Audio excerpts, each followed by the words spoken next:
মুখ্যমন্ত্ৰীয়ে কি ব্যৱস্থা আমচুৰ ওপৰত লয়, কাৰ ওপৰত কি ব্যৱস্থা লয় সেইবিলাক লৈ আমাৰ দায় কাণ সাৰ দিয়াৰ প্ৰয়োজন আমি অনুভৱ কৰা নাই এই মুহূৰ্তত। কাৰণ যিজন মানুহে অমানৱীয়ভাৱে দানৱীয় কায়দাৰে মানুহক বেঘৰ কৰিব পাৰে, ৰাতাৰাতিৰ ভিতৰত মানুহক মুকলি আকাশৰ তলত যাযাবৰী জীৱন যাপন কৰাব পাৰে, যি মানুহে মানুহৰ মুখৰ ভাত কাঢ়ি লৈ গৈ আছে, যি মানুহে হাজাৰ হাজাৰ ছাত্ৰ ছাত্ৰীৰ শৈক্ষিক ভৱিষ্যত কাঢ়ি লৈ গৈ আছে, সেই মানুহে কাক কি ধৰণে কথা ক'ব সেইবোৰলৈ আমাৰ উত্তৰ দিয়াৰ সময় নাই। কিন্তু এটা কথা মুখ্যমন্ত্ৰীক স্পষ্ট কৰিব বিচাৰিছোঁ যে দমন নীতিৰে মুখ্যমন্ত্ৰী ডাঙৰীয়াই হয় ভাবুকিৰে সদৌ অসম সংখ্যালঘু ছাত্ৰ ইউনিয়নৰ আমচুৰ আন্দোলন এটা বন্ধ কৰিব নোৱাৰে। আমি স্পষ্ট কথা, আমি অসমৰ সংখ্যালঘু সমাজৰ ওপৰত মুখ্যমন্ত্ৰী যি দানৱীয় কায়দাৰে অত্যাচাৰ চলাই আছে, অসমৰ সংখ্যালঘু সমাজক যি ধৰণে ধ্বংস কৰিব বিচাৰিছে, অসমৰ সংখ্যালঘু সমাজক যি ধৰণে ৰাতাৰাতি বেঘৰ কৰি আছে কেৱল পুঁজিপতি গোষ্ঠী সন্তুষ্ট কৰিবৰ কাৰণে, আদানীক সন্তুষ্ট কৰিবৰ কাৰণে, গতিকে তাৰ আমি তীব্ৰ বিৰোধিতা কৰিছোঁ। আমাৰ স্পষ্ট কথা, প্ৰতিজন ভূমিহীন মানুহে মাটি পাব লাগিব, প্ৰতিজন ভূমিহীন মানুহক ক্ষতিপূৰণ দিব লাগিব। মুখ্যমন্ত্ৰী ডাঙৰীয়াই আলোচনাৰ জৰিয়তে সমস্যাৰ সমাধান কিয় কৰা নাই? মুখ্যমন্ত্ৰী ডাঙৰীয়াক যদি মাটি লাগেই, সেই অঞ্চলৰ মানুহখিনিক পুনৰ সংস্থাপনৰ ব্যৱস্থা কৰি তেওঁলোকক উপযুক্ত ক্ষতিপূৰণ দি তেওঁলোকক ব্যৱস্থা কিয় কৰি আজিলৈকে নকৰিলে? গতিকে মুখ্যমন্ত্ৰী ডাঙৰীয়াই যিমানে ভয় ভাবুকি পুলিচৰ লাঠিৰ কোব বা বন্দুকৰ গুলি দেখি বা জেল দেখুৱাই যদি ভয় খুৱাব বিচাৰিছে, সেইটো গৰু গুচত কথা হ'ব। আমি স্পষ্টকৈ কৈছোঁ যে 12 তাৰিখে অসমৰ সংখ্যালঘু সমাজৰ ওপৰত অসম চৰকাৰ, বিজেপি চৰকাৰ আৰু অসমৰ মুখ্যমন্ত্ৰীয়ে যি দানৱীয় কায়দাৰে, যিটো পৃথিৱীৰ কোনো মানুহে মানুহৰ ওপৰত নকৰে, ভাৰতবৰ্ষৰ কোনো ৰাজনৈতিক নেতাই ভাৰতীয় নাগৰিকৰ ওপৰত এনেকুৱা অত্যাচাৰ কৰা নাই, ইয়াৰ প্ৰতিবাদত আমি ৰাজ্যজুৰি জিলা আয়ুক্তৰ কাৰ্যালয়লৈ, চক্ৰ বিষয়াৰ কাৰ্যালয়লৈ, সমজিলা আয়ুক্তৰ কাৰ্যালয়লৈ আমি প্ৰতিবাদী সমদল কৰিম আৰু আমাৰ আন্দোলন আমি অব্যাহত ৰাখিম। স্পষ্ট কথা, কাৰো ধমকি ভাবুকিত আমাৰ সদৌ অসম সংখ্যালঘু ছাত্ৰ ইউনিয়নৰ আন্দোলন বন্ধ হৈ নাযায়। 1980 চনৰ পৰা যি অবিৰত সংগ্ৰাম আমাৰ চলি আছে, সেই সংগ্ৰাম আমাৰ অব্যাহত থাকিব আৰু তীব্ৰতৰ হ'ব। গতিকে আমি 12 তাৰিখে অসমৰ সংখ্যালঘু সমাজৰ লগতে যিসকলে এই ধৰণৰ দানৱীয় কাণ্ড কৰি আছে, মুখ্যমন্ত্ৰীয়ে যিসকলে এই অমানৱীয় উচ্ছেদৰ বিৰোধিতা কৰে, যিসকলে ধৰ্ম নিৰপেক্ষ ৰাইজ আছে, মই সকলোকে আহ্বান জনাইছোঁ যে অন্ততঃ আহক আমি সকলোৱে মিলিজুলি এই ধৰণৰ অমানৱীয় উচ্ছেদৰ বিৰোধিতা কৰি আমি 12 তাৰিখে প্ৰতিবাদ সাব্যস্ত কৰোঁ। 12 তাৰিখৰ পিছতো এলানি আন্দোলনৰ কাৰ্যসূচী সদৌ অসম সংখ্যালঘু ছাত্ৰ ইউনিয়নৰ অসমৰ পৰা দিল্লীলৈকে সকলোতেই সদৌ অসম সংখ্যালঘু ছাত্ৰ ইউনিয়নে আন্দোলনৰ কাৰ্যসূচী গ্ৰহণ কৰিব। আৰু স্পষ্ট কথা যে অসমৰ সংখ্যালঘু সমাজৰ ওপৰত যদি এই ধৰণৰ অন্যায় আৰু অত্যাচাৰ বন্ধ নহয়, তেনেহ'লে কিন্তু অসমৰ মুখ্যমন্ত্ৰী ডাঙৰীয়াই এক ভয়াৱহ গণতান্ত্ৰিক আন্দোলনৰ মুখামুখি হ'ব লাগিব, এইটো স্পষ্ট। গতিকে অসমৰ সংখ্যালঘু ৰাইজক মই আহ্বান জনাইছোঁ স্পষ্টকৈ যে সংখ্যালঘু সমাজৰ নিজৰ জীৱন আৰু সম্পত্তিৰ নিৰাপত্তাৰ স্বাৰ্থত আমি সংখ্যালঘু সমাজ গণতান্ত্ৰিকভাৱে আমি ৰাজপথত ওলাই আহি আমাৰ আন্দোলন সাব্যস্ত কৰিব লাগিব আৰু সংখ্যালঘু সমাজ আন্দোলন কৰিবই লাগিব। আৰু এইকাৰণে সংখ্যালঘু সমাজক মই কৈছোঁ, যেতিয়াই আন্দোলন ঘোষণা কৰা হয়, অন্ততঃ গণতান্ত্ৰিকভাৱে সেই আন্দোলনবিলাকত যাতে সংখ্যালঘু ৰাইজেও ওলাই আহি এই আন্দোলনবিলাক সফল কৰাত সহযোগিতা কৰে।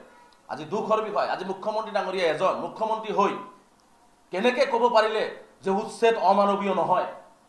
তাৰ মানে স্পষ্টকৈ বুজা গ'ল যে মুখ্যমন্ত্ৰী ডাঙৰীয়াৰ ভিতৰত অন্তৰত যে কোনো ধৰণৰ মানৱতা নাই। মানৱতাহীন মানুহে এজন ক'ব পাৰে যে উচ্ছেদ অমানৱীয় নহয়। যাৰ হৃদয় নাই, যাৰ মানুহৰ প্ৰতি দায়বদ্ধতা নাই, যাৰ নিজৰ ৰাজ্যখনৰ নাগৰিকৰ প্ৰতি দায়বদ্ধতা নাই, সেইজন মানুহে ক'ব পাৰে উচ্ছেদ অমানৱীয় নহয়। কাৰণ এইজন মুখ্যমন্ত্ৰী দানৱীয় কাণ্ডৰে কামবিলাক কৰি আছে কাৰণে উচ্ছেদ অমানৱীয় নহয় বুলি কৈছে। আজি উচ্ছেদ অমানৱীয় কেনেকৈ নহয়? আজি 80 বছৰীয়া বৃদ্ধা চকিনা খাতুন কেঞ্চাৰ ৰোগত আক্ৰান্ত হৈ আজি মৃত্যুৰ সৈতে যুঁজি আছে, সেই মানুহজনীক আজি মুকলি আকাশৰ তিৰপলৰ তলত থৈ দিয়া হৈছে। সেইটো অমানৱীয় হোৱা নাই? আজি হাজাৰ হাজাৰ ছাত্ৰ ছাত্ৰীক শিক্ষাৰ পৰা বঞ্চিত কৰি দিয়া হ'ল, স্কুল ভাঙি দিয়া হ'ল, সেইটো অমানৱীয় হোৱা নাই? আজি মৃত্যুৰ পিছত কবৰস্থান, অন্ততঃ মানুহ মৃত্যুৰ পিছত শান্তিত থাকিব বিচাৰে, সেই কবৰস্থানকো আজি ভাঙি দিয়া হ'ল, এইটো অমানৱীয় হোৱা নাই? যে মৃত ব্যক্তিৰ ওপৰতো এই চৰকাৰখনে বুলডোজাৰ চলাইছে, এইটো অমানৱীয় হোৱা নাই? আজি হাজাৰ হাজাৰ মানুহক মুখৰ ভাত কাঢ়ি লৈ যোৱা হৈছে, পুলিচৰ লাঠিৰ কোব দিয়া হৈছে, মানুহক উচ্ছেদৰ তাৰণাত মৃত্যু হৈছে, এইটো অমানৱীয় হোৱা নাই? আজি বিভিন্ন মানুহ আজি উচ্ছেদৰ ফলত বেমাৰত আক্ৰান্ত হৈছে, এইটো অমানৱীয় হোৱা নাই? এটোপাল পানী তেওঁলোকে যোগান ধৰা নাই, পানী মানুহক ল'ব যাব দিয়া সুবিধা কৰি দিয়া নাই, এইটো অমানৱীয় হোৱা নাই? তাৰ মানে স্পষ্ট কথা বুজা গ'ল যে মুখ্যমন্ত্ৰী ডাঙৰীয়া মানৱীয় শব্দটো অমানৱীয় শব্দৰ অৰ্থ বুজি লৈ কথাবিলাক ক'ব লাগিছিল। কিন্তু মুখ্যমন্ত্ৰী ডাঙৰীয়া নিজৰ যিহেতু মানৱতা নাই, নিজে কেৱল গাদী ৰক্ষা, নিজে কেৱল সংখ্যাগুৰু মানুহক সন্তুষ্ট কৰিবৰ কাৰণে জাতি বাতি ভেটিৰ কথাৰ নাটক কৰি আজি এইসকল মানুহ জাতি মাতি ভেটিৰ মানুহ নহয় নেকি? এইসকল অসমৰ মানুহখিনিতা নহয় নেকি? এওঁলোকক উচ্ছেদ কৰি কিয় যাযাবৰী জীৱন যাপন কৰাব বিচাৰিছে? পেলেষ্টাইন সদৃশ, গাজা সদৃশ পৰিৱেশ আজি অসমৰ সংখ্যালঘুসকলৰ ওপৰত কৰা হৈ আছে। আজি গাজাৰ মানুহখিনি যি অৱস্থাত আছে তেনেকুৱা এটা পৰিৱেশ ইয়াত তৈয়াৰ কৰিবৰ কাৰণে মুখ্যমন্ত্ৰীয়ে কৰি আছে। মুখ্যমন্ত্ৰী ডাঙৰীয়াক আমি স্পষ্টকৈ কৈছোঁ, মানুহৰ লগত এনেকুৱা ধৰণৰ অন্যায় কৰিব নাপায়। ভাৰতৰ কোনো ৰাজনৈতিক দলে আমাৰ দেশখনৰ কোনো ৰাজনৈতিক দলৰ নেতাই এনেকুৱা পৰিৱেশ সৃষ্টি কৰা নাই। গতিকে মুখ্যমন্ত্ৰী ডাঙৰীয়াক কৈছোঁ, যদি মাটি লাগে, মই পুনৰবাৰ কৈছোঁ, আদানী সন্তুষ্ট কৰি নহয়, আমাৰ অসমৰ জনসাধাৰণক সন্তুষ্ট কৰি সেইসকল মানুহৰ জীৱন আৰু সম্পত্তিৰ নিৰাপত্তা সুনিশ্চিত কৰি আজি তেওঁলোকক মাটি দিয়াৰ ব্যৱস্থা কৰক। আজি গোৱালপাৰাত কওক, আজি যুগ যুগ ধৰি তেওঁলোকে তাতে বসবাস কৰি আছে, ৰজা দিনৰ পৰা তেওঁলোকৰ মাটি আছে, তেওঁলোকৰ সেই ভূমি আজি জোৰ জবস্তি তেওঁলোকক ফৰেষ্ট বনাই পেলাই আজি তাৰ পৰা উচ্ছেদ কৰিব বিচৰা হৈছে। কিন্তু মুখ্যমন্ত্ৰী ডাঙৰীয়াই সেই গোৱালপাৰা জিলাতেই 25% ফৰেষ্টক গুৱাহাটী হাইকোৰ্টে যি নিৰ্দেশ দিছিল, সেই নিৰ্দেশৰ 25% RFৰ মাটি কেতিয়া মুক্ত কৰিব এইটো কিন্তু মুখ্যমন্ত্ৰী স্পষ্ট নকৰে। গোৱালপাৰাৰ কেতিয়া ৰবৰ বাগান, চাহ বাগান ভাঙিব সেইটো মুখ্যমন্ত্ৰী স্পষ্ট নকৰে। মুখ্যমন্ত্ৰী ডাঙৰীয়াই টংকেশ্বৰ ৰাভাহঁতৰ দৰে ব্যক্তি যিসকল মানে ফৰেষ্টত মাটি দখল কৰি আছে তেওঁলোকৰ মানে সেই দখলকৃত মাটি মুখ্যমন্ত্ৰী যাবলৈ সাহস নকৰে। মুখ্যমন্ত্ৰী এডিশ্যনেলি সংখ্যালঘু ৰাইজ য'ত আছে তাতে উচ্ছেদ কৰিব বিচাৰে। তাৰ মানে মুখ্যমন্ত্ৰী ডাঙৰীয়াই কেৱল চব টাৰ্গেটটো কৰি দিছে সংখ্যালঘু সমাজক, আৰু এইটো কৰি এটা ভোট বেংকৰ ৰাজনীতি যিটো কৰিব বিচাৰিছে, এইটো মই ভাবোঁ যে এটা নিকৃষ্টতম পন্থা মুখ্যমন্ত্ৰীয়ে অৱলম্বন কৰিছে। আজি গবিলাসীপাৰাৰ চিৰাকুটাতো আজি মুখ্যমন্ত্ৰী ডাঙৰীয়াই আজি কি যুক্তিত আজি ব্ৰহ্মপুত্ৰৰ মাজত মানুহক মাটি দিব? কি যুক্তিত? তাতে হাজাৰ হাজাৰ বিঘা মাটি থকাৰ পিছতো কিয় মুখ্যমন্ত্ৰী ডাঙৰীয়াই তাতে মানুহ সংস্থাপনৰ ব্যৱস্থা গ্ৰহণ নকৰিলে? আজি 50,000 টকা দি দায়হৰা মন্তব্য কৰিলে বা দায়হৰা কাম কৰিলে আমি মানি ল'ম নেকি? আজি যিসকলৰ ঘৰ ভাঙি গৈছে, যিসকলৰ সংস্থাপন লাগিব, তাতে তেওঁলোকক উপযুক্তভাৱে উপযুক্ত ক্ষতিপূৰণ দি তাত সংস্থাপনৰ ব্যৱস্থা গ্ৰহণ কৰক মুখ্যমন্ত্ৰী। কিন্তু আজি সেইটো নকৰি আজি মুখ্যমন্ত্ৰী ডাঙৰীয়াই আজি সংখ্যালঘুক টাৰ্গেট কৰি সংখ্যালঘুসকলক অত্যাচাৰ কৰিবৰ কাৰণে যি পন্থা অৱলম্বন কৰিছে আমি সহজে মানি নলওঁ। ইয়াৰ তীব্ৰ বিৰোধিতা অসমৰ বুকুত হ'ব। তাৰ কাৰণে যদি মুখ্যমন্ত্ৰী ডাঙৰীয়াই আমাক পুলিচ দি মাৰে, জেলত ভৰাই, গুলি কৰে, যি কৰে কৰি থাকিব তেওঁ মুখ্যমন্ত্ৰীৰ বিষয়। কিন্তু আমি গণতান্ত্ৰিকভাৱে আমি আমাৰ কথাবিলাক আমাৰ আন্দোলনবিলাক আমি চলাই যাম। আমি আইনগতভাৱে আমি যুঁজ দি যাম, আমি বৌদ্ধিকভাৱেও যুঁজ দি যাম। কেৱল মাত্ৰ মই অসমৰ সৰ্বস্ত্ৰ ৰাইজক এটাই আহ্বান জনাইছোঁ যে কোনেও এই যে অমানৱীয় এটা পৰিৱেশ সৃষ্টি কৰিছে, এই যে মানুহখিনিক যাযাবৰী জীৱন যাপন কৰিব বাধ্য কৰাই আছে, এই ক্ষেত্ৰত সকলোৱে অলপ বিৰোধিতা কৰক। কাৰণ এইসকল মানুহ অসমৰ বাসিন্দা। গতিকে মই সকলোকে আহ্বান জনাইছোঁ, ইয়াত ধৰ্মৰ কথা আনিব নালাগে।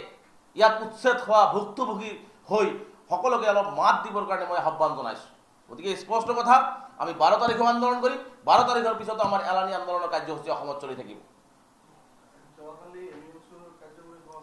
এই ধৰণৰ কথা বাৰ্তাবিলাক আচলতে আমি প্ৰয়োজন বোধ কৰা নাই যে কি উত্তৰ দিব লাগিব বুলি, কাৰণ আমি হাৰে সিমজে অসমীয়া, আমি অসমীয়া হৈ আছোঁ, অসমীয়া হৈ থাকিম।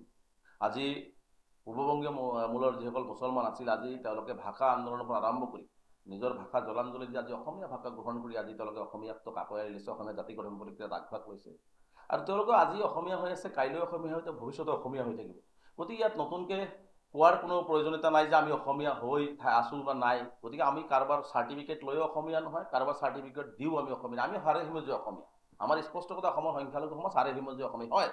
অসমৰ মুখ্যমন্ত্ৰী ডাঙৰীয়াই আমি দেখিছোঁ যে এইটো এটা বিজেপিৰ এটা হিডেন এজেণ্ডা হ'ব পাৰে যে অসমৰ মুখ্যমন্ত্ৰী ডাঙৰীয়াই যি ধৰণে সংখ্যালঘুৰ ওপৰত অত্যাচাৰ কৰি আছে আৰু যি ধৰণে সংখ্যালঘুসকলক টাৰ্গেট কৰি আছে, যি ধৰণে মিয়া অমিয়া এইবিলাক উচ্চ তাচ্ছিল্য কৰিছে, তাৰ ফলত বহু মানুহৰ ভিতৰত এটা আৱেগ সৃষ্টি হৈছে।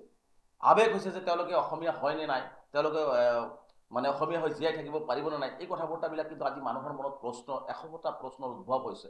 আৰু এইটো মই ভাবোঁ যে অসমীয়া জাতিটোৰ কাৰণে এটা শুভ সংকেত নহয়। কিন্তু যাৰ কাৰণে এই মানুহখিনিক যে অন্যায় আৰু অত্যাচাৰ কৰি আছে, এই মানুহখিনিক যে মানে মুখ্যমন্ত্ৰী ডাঙৰীয়াই বাৰে বাৰে আঁতৰাই দি এটা উচুটাব বিচৰা হৈছে, আচলতে অসমীয়া জাতিটোক সংখ্যালঘু ৰাইজে পৰিগণিত কৰাৰ চেষ্টা কৰি থকা নাই, মুখ্যমন্ত্ৰী নিজে কৰিবৰ কাৰণে চেষ্টা চলাই আছে বুলি মোৰ অনুভৱ হৈ আছে এই মুহূৰ্তত। কাৰণ যি সময়ত এইসকল অসমীয়া হৈ জীয়াই আছে, অসমীয়া হৈ জীয়াই থাকি মৰিব, সেইসকল মানুহক আজি এনেকুৱা ধৰণৰ অন্যায় অত্যাচাৰ কৰিলে স্বাভাৱিকতে মানুহৰ মনত ক্ষোভ থাকিব। গতিকে মই অসমৰ সংখ্যাগুৰু, অসমৰ সংখ্যালঘু, অসমৰ বৌদ্ধিক সমাজ, সাংবাদিক সমাজ আৰু বিশেষকৈ অসম সাহিত্য সভাকো মই এই ক্ষেত্ৰত মই অলপমান সচেতন বা বিশেষকৈ এই ক্ষেত্ৰত গুৰুত্ব প্ৰদান কৰিবৰ কাৰণে মই আহ্বান জনাইছোঁ। কাৰণ মানুহ আৱেগৰ বশৱৰ্তী হৈ কেতিয়া কি কৰিব নকৰিব এই কথাবিলাক ক'ব পৰা নাযায়, এটা পৰিৱেশ কি হয়। গতিকে আমি সদৌ অসম সংখ্যালঘু ছাত্ৰী ইউনিয়নৰ দায়বদ্ধ ছাত্ৰ সংগঠন হিচাপে এটা অসমীয়া জাতিৰ অংগ হিচাপে আমি আশা কৰিম যে অসমৰ সংখ্যালঘু সমাজৰ ওপৰত যি ধৰণৰ নিপীড়ন নিৰ্যাতন চলিছে, গতিকে এই মানুহখিনিৰ আৱেগৰ বশৱৰ্তী হৈ যাতে কোনো ধৰণৰ বেলেগ কোনো পন্থা বা বেলেগ কোনো কাৰ্য নকৰে, তাৰ কাৰণে মই ভাবোঁ যে সকলোৱে এই মানুহখিনিৰ হৈ অকণমান আগবাঢ়ি আহিবৰ কাৰণে মই আহ্বান জনাইছোঁ। আৰু মই ভাবোঁ যে আমি সকলোৱে অলপ দৃষ্টি ৰাখিব লাগে, আমি সকলোৱে এই মানুহখিনিৰ আৱেগ অনুভূতিক অলপ বুজাৰ চেষ্টা কৰিব লাগে, আৰু আৱেগ অনুভূতিক সন্মান জনাই এই মানুহখিনিক অকণমান সহায়ৰ হাত আগবঢ়াব লাগে মই আশা কৰিছোঁ। আৰু মই ভাবোঁ যে অসম সাহিত্য সভাই হওক বা অসমৰ বৌদ্ধিক সমাজেই হওক বা বুদ্ধিজীৱী সমাজেই হওক, সকলোৱে মই ভাবোঁ যে এই ক্ষেত্ৰত অকণমান সজাগ আৰু সচেতন হৈ এই মানুহখিনিৰ আৱেগ অনুভূতিক সন্মান জনাই এই আৱেগ অনুভূতিক যাতে বেলেগ দৃষ্টিলৈ পৰিণিত নহয়, তাৰ কাৰণে এই মানুহখিনিক সহযোগিতা আগবঢ়াবৰ কাৰণে মই আহ্বান জনাইছোঁ। আৰু মই স্পষ্টকৈ কৈছোঁ যে কোনোবাই কি কৈছে নকৈছে, আমি হাৰে হুমিটো অসমীয়া হৈ আছোঁ, অসমীয়া হৈ জীয়াই থাকিম, অসমীয়া হৈ মৰি যাম।